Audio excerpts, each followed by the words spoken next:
Hi, I'm John Stevenson, and we're going to be looking at some of the tools for observation in our continuing study of biblical interpretation. We're separated from the biblical world as we come to read the Bible by an expanse that has been likened to a wide river that separates two towns. Our town in the 21st century, if you're American like myself, then I'm from that part of the world, so there's a cultural divide as well. From the quote-unquote town, and remember there's some separations there too, because I have both the Old Testament and the New Testament, and there was a good 400 years plus of separation between their period. But we're separated, first of all, chronologically, just by the hundreds and actually 2,000 years now since the Bible was completed. And so there's a time element that separates us. There's also a cultural separation because we live in a very different culture. The things that impact us impacted them in a very different way. And so unless you've been to a different country that has a very different culture, you probably don't see that. Sometimes we think that our culture is the only way to look at things. And yet, as you travel to different countries and experience different cultures, you find out that people, they think differently. There's different things that impact them, different ways of looking at the world, different things that strike them as being important. And the Bible has that, are written by people with that kind of separation. Thirdly, there's a geographical, you're not just cultural, but there's a different part of the world. And again, if you haven't been there, it's hard for you to visualize.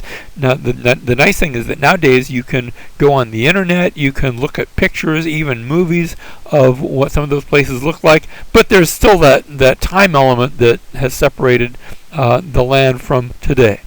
But there's that geographical separation.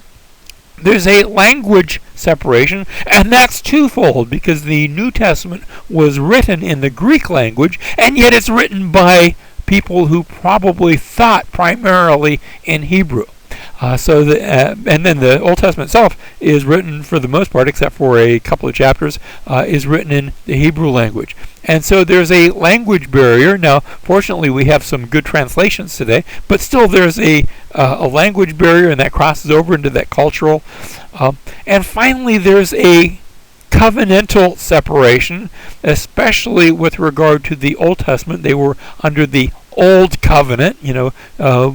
New Testament, we have the introduction of the New Covenant that comes and takes place, and we're in that covenant situation for today.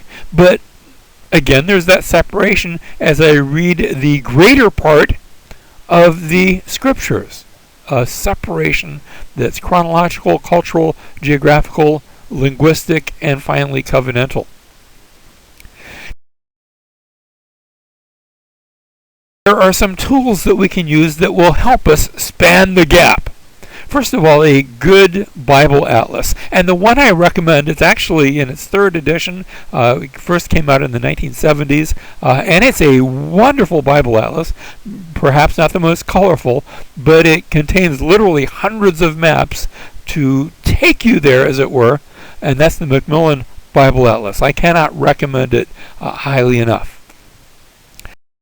Secondly, a good Bible dictionary. The one that I'm recommending here is the Holman Illustrated Bible Dictionary.